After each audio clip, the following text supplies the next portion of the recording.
What's going on, Coldwater Nation? It's Geoff, and welcome back to another fly tying tutorial.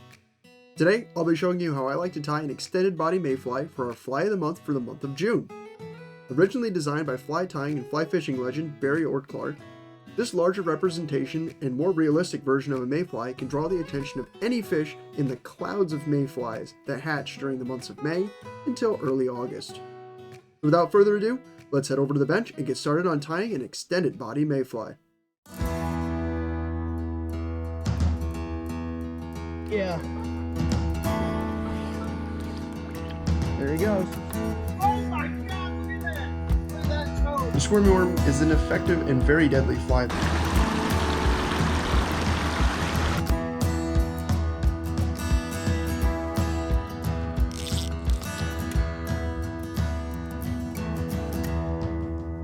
What's up, guys? My name's Brian, And I'm Geoff. and you're watching Coldwater. Let's rip some lips.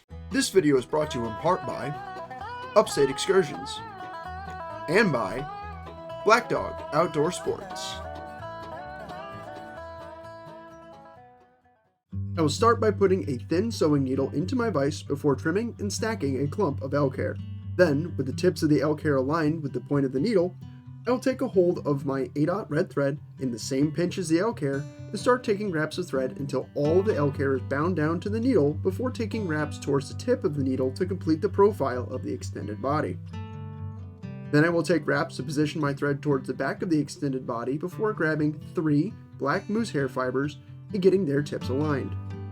Once I have them positioned the way I like, I will take open wraps up the extended body towards the tip of the fly before splaying the 3 moose fibers apart to look like the forked tail of a mayfly. Afterwards, I will take open wraps down back to the base of the extended body, making a crossing pattern down the body of the fly with my thread.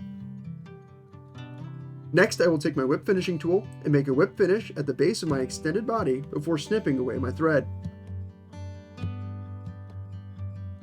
After cutting away my thread, I will apply a thin coating of head cement to really bind down the thread wraps and make for a sturdier body, since this is the easiest place to get damaged on this fly pattern. Then I will gently remove the extended body from the needle as well as trim up the elk hair just a little bit to make for an easier time attaching the newly tied extended body to my hook.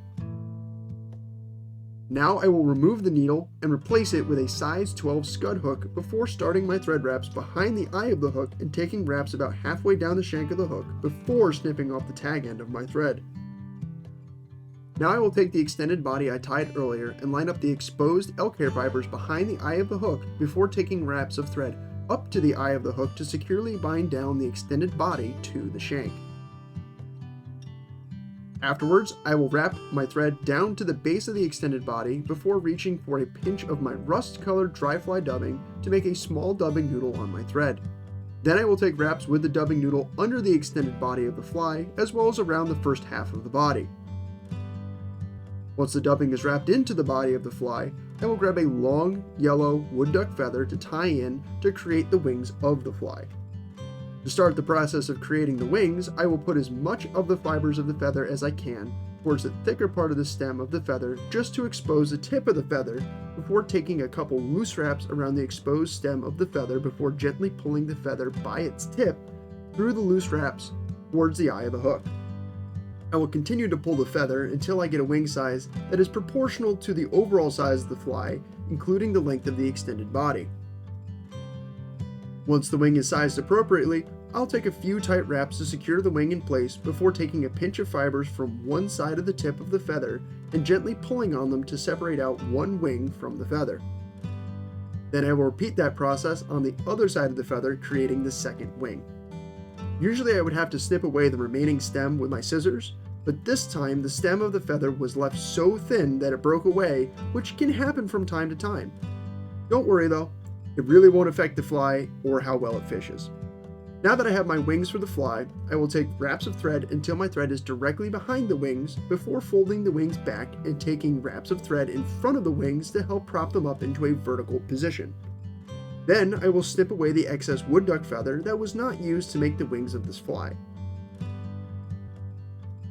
Afterwards, I will take wraps of thread to position my thread behind my wings until I cover up the cut ends of the wood duck feather before taking a small pinch of rust-colored dry fly dubbing to fill out the area behind the wings just a bit better.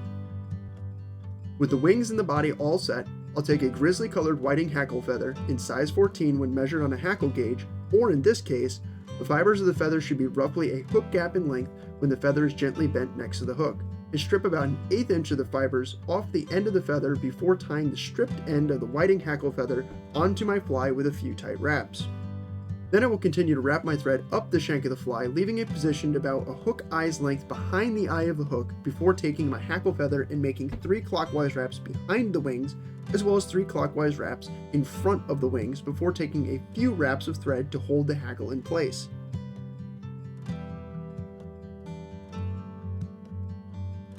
Once the hackle is secured, I will take my scissors and snip away the excess hackle feather, as well as snip any errant fibers that got caught up in the process of securing the hackle wraps to the fly.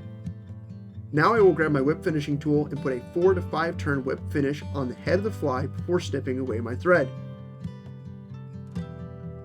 Then I will add a dab of head cement to the head of the fly, as well as add more head cement to the extended body to make sure the fly will last through any eager trout looking for a large topwater snack. And that's all there is to tying an extended body mayfly. If you enjoyed this tutorial and you want to see more like this one, leave a like, comment, and subscribe so you never miss any of our new videos. That's all for now. Tight lines, everybody.